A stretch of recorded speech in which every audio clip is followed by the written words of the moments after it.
What's up, guys? We are back with another video. It is Saturday and we are headed to the Pokemon Outlet in Lee.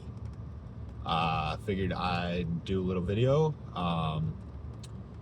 I've got something that I've been meaning to do a video about and just kind of never really got around to it. But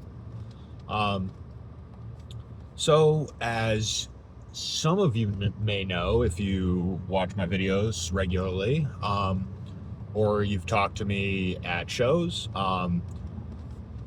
I've only sort of been back in the Pokemon TCG land for a few years. I started vending last March, but I'd been kind of casually collecting for a couple years before that, sort of since maybe Crown Zenith time. That's sort of era, at least. And before that, I also did collect, and what I used to collect was Magic the Gathering. I used to play Magic the Gathering too. I played the modern format a lot. I played Commander casually with friends, and I played a lot of Vintage Cube Draft online. If you're familiar with that format, that's the best Magic format, and I don't want to hear any other discussions about it. It just is. But anyway, so I used to play Magic a lot, and I used to collect Magic as well. I used to have, I still have, I have not sold any of my collection. I did sell off some of my like EDH and modern staples from Magic at one point, and I did sell my sealed collection of Magic last year, middle of last year. But my actual collection, as in things that aren't in decks, that are just part of, stuff that I picked up as, things to put in binders and like look at.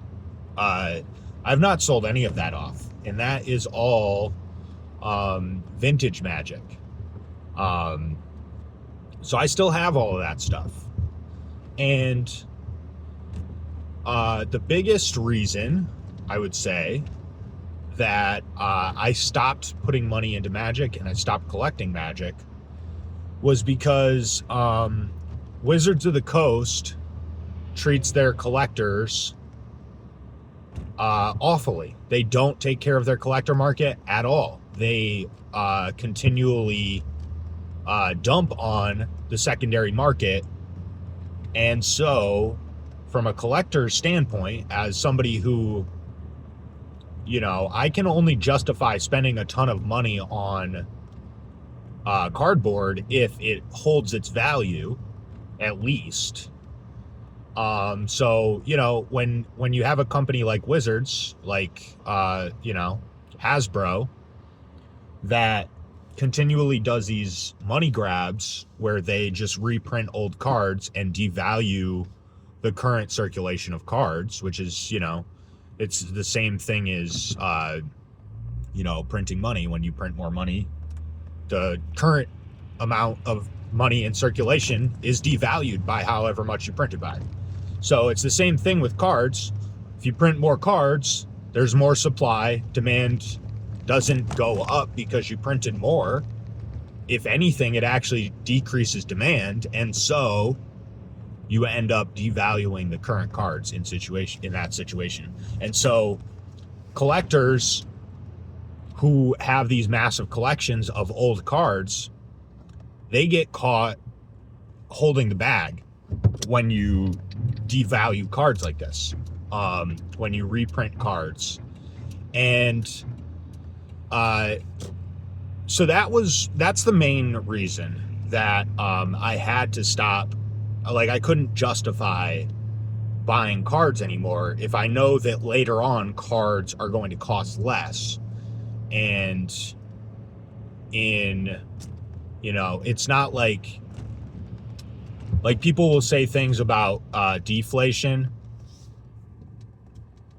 as in like deflation's bad. Like, oh, well, I'm talking about like in monetary terms. Like, oh, well, if things cost less over time, then people will just wait to buy them. And that'll wreck the economy. The thing about that is that, there are things that you can't not buy, like food. If I know that food is going to cost half as much 10 years from now, that doesn't mean I can stop buying food today. However, luxury items or, collectibles or anything like that, you don't need them now. I mean, there's an argument that, well, if you play, then you could, it might be worth it to pay more now so you have the ability to play with the cards for a longer period of time.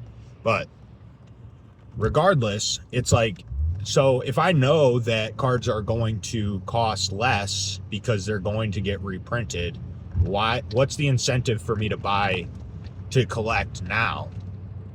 Whereas in the Pokemon sphere, you have the exact opposite thing happening. Because Pokemon does not reprint cards, you don't get the same art 5 different times in 5 different sets over 10 years. And so cards tend to go up in value over time. And with that being the case, as a collector, you are incentivized to buy them sooner than later if they're things that you actually want. So Wizards of the Coast and their mismanagement of the collector market, which Hasbro, once Hasbro took over Wizards, this is when this really became a problem. And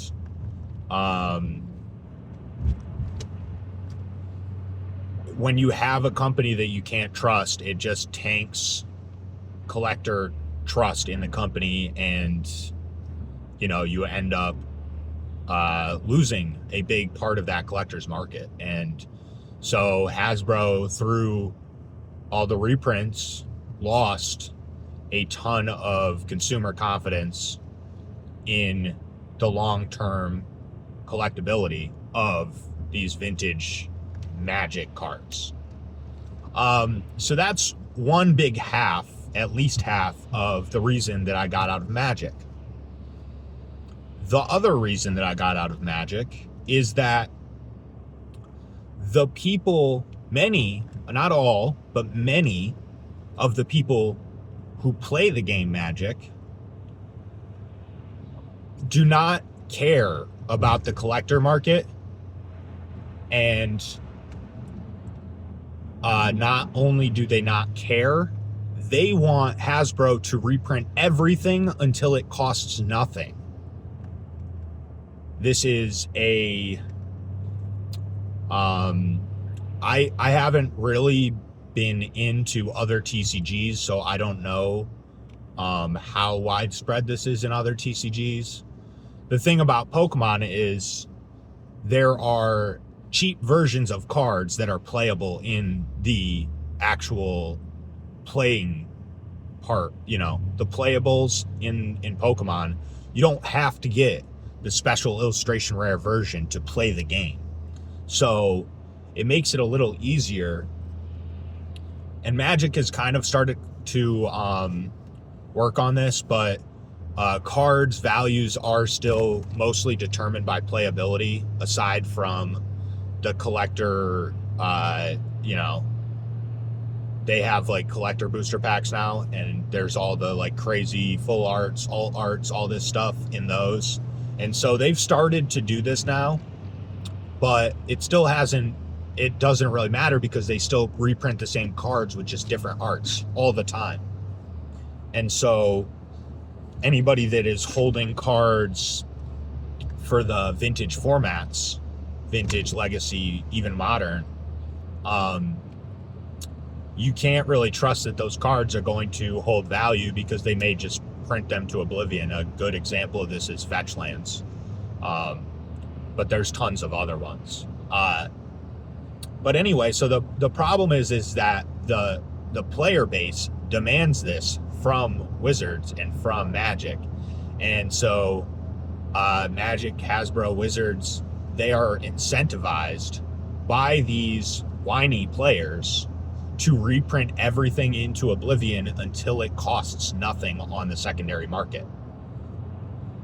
And so this really just, this, like Rudy from Alpha Investments, I talk about him all the time because I think he understands these relationships better than almost anybody else. And he's the person that, I understand a lot of these things through. He calls these people Game Piece Army because they think that nothing should cost anything. You should get to play any game for free, any deck for free. You should, even like in Magic, proxying in Commander is like a big thing that goes on because people want to play with the best cards, but they don't want to invest the money into having the best deck. And I'm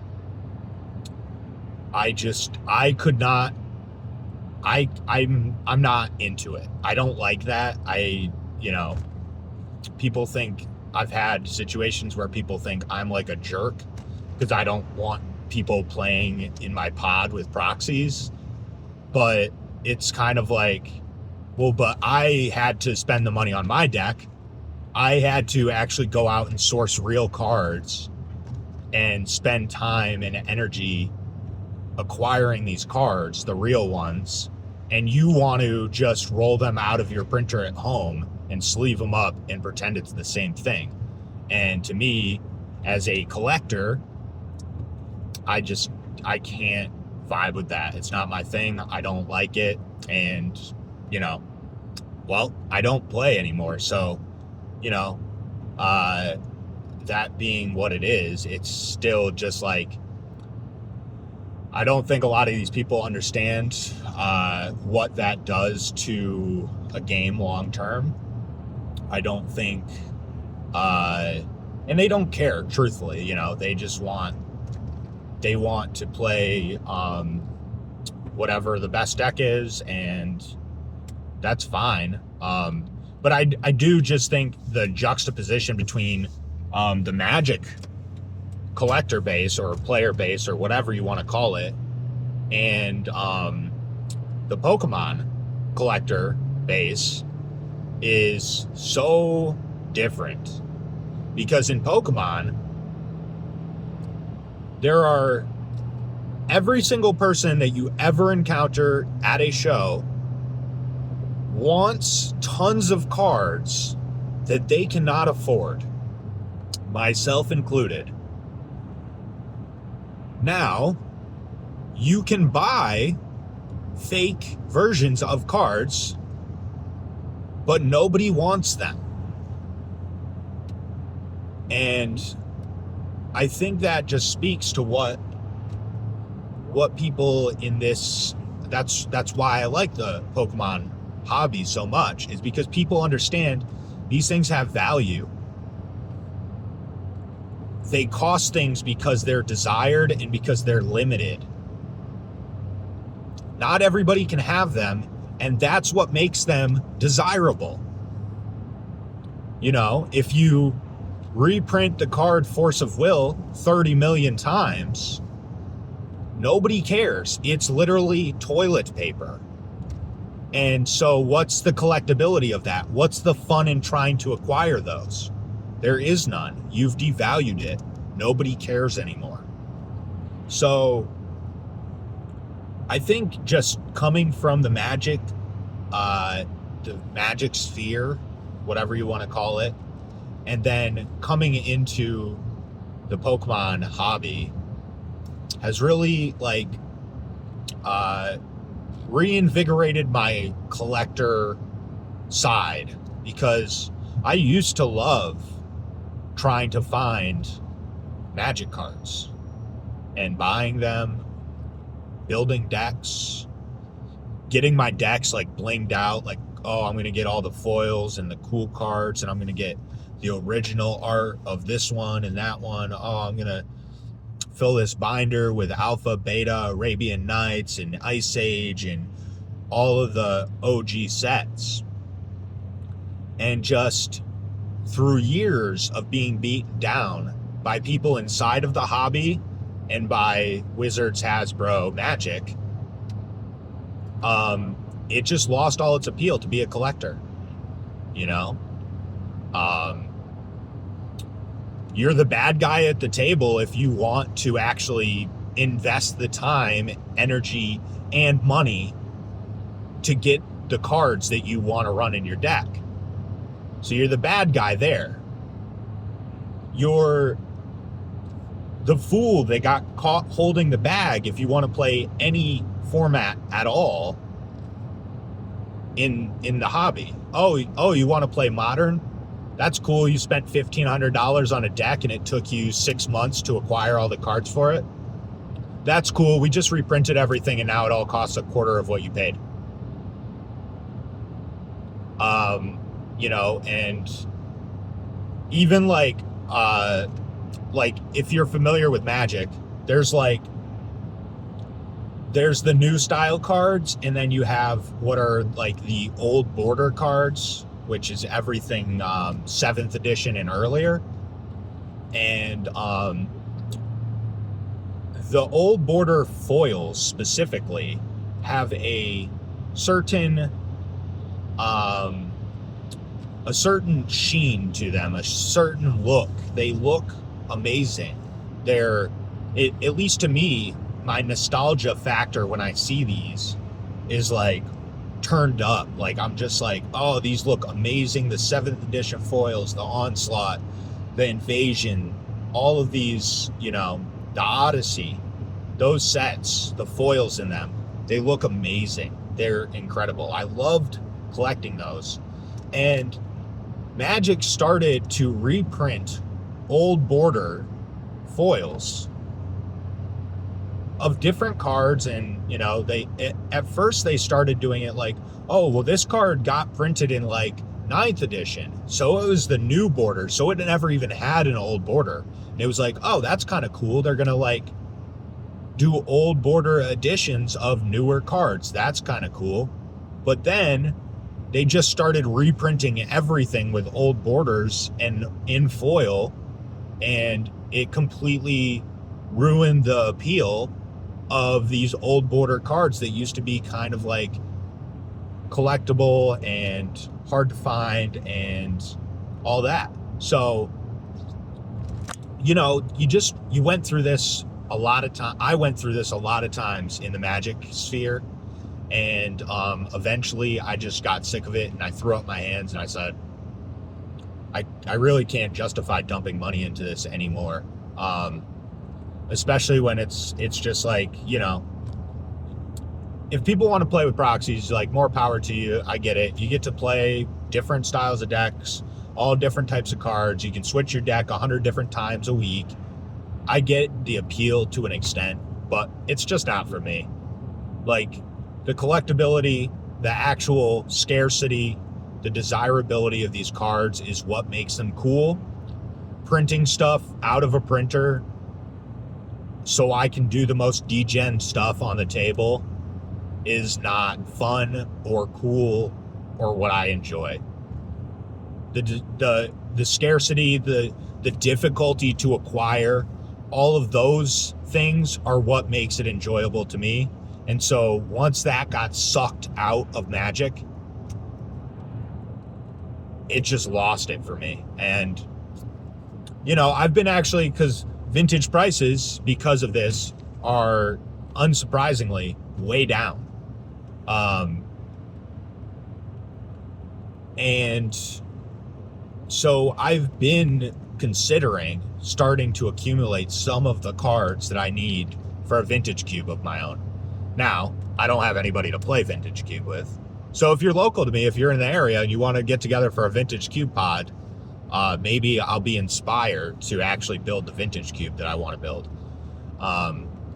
But I am kind of hesitant to do it because, it's like I said, it could just be money you're throwing into a fire. You might just lose all the money that you put into it. So if that's the case, then I guess I should just pick up the ones that they get reprinted, you know what I mean? Which is it just sucks. It's not as cool. I like collectability and scarcity. That's what makes these games fun to collect and to even just to have in your deck. Like, if everybody can have the cool foil version and it costs $0.25, it's not that cool. It's just the one that everybody's got. It's not cool. So,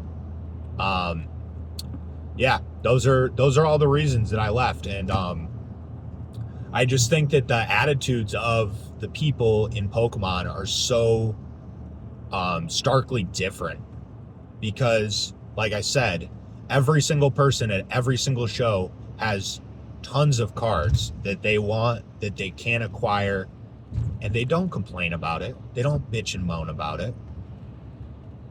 They set that as a distant goal, maybe one day.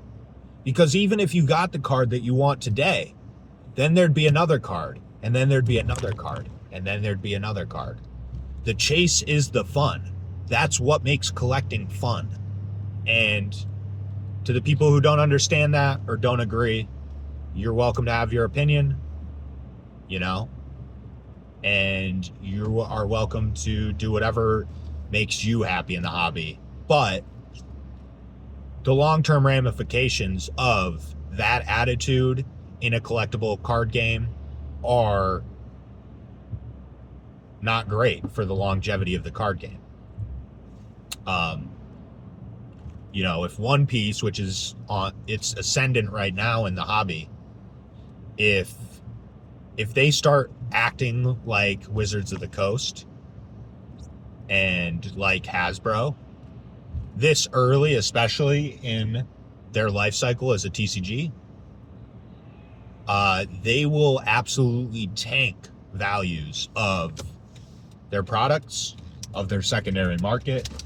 They will destroy desirability of upcoming releases, and it will not be good for that TCG long term.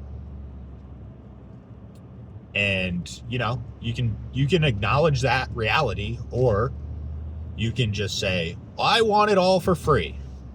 But if you want it all for free and you don't care about the scarcity or the desirability, the collectability, the value long term, just fire up your printer and print the arts out. If all you want are the arts, just print the arts. Go ahead. Nobody's gonna sue you over it. So go for it. Anyway, guys, that's the topic for today. Tell me what you think. Am I a curmudgeonly old man who is grumpy and hates the pores, or do you agree that people want things because they are scarce and desirable and collectible and they hold value long term? What do you think? And I'm interested to know. I'm interested to know if there's any other people like me who came over from Magic, or there's people who are exploring One Piece because so far they have not fallen into this trap of wrecking their collector market. Let me know what you think.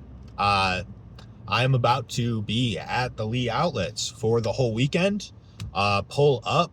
I've got tons of slab, tons of vintage, modern singles, binders, full, sealed, lots of sealed, all sorts of stuff. Should be a good weekend. And then next month, I've got Western Mass Card Show in Chicopee. Then I'll be back at the outlets the end of the month. And then in March, I am going to be at Gone Broke Con in Springfield. I think that's the 14th and the 15th. That should be a really big show. I am looking forward to that. So hope to see you guys in some shows soon. Follow on Insta at PokeSky with 2 Ys. Give me a like, comment, subscribe, share it, whatever. Have a good one. See you guys later.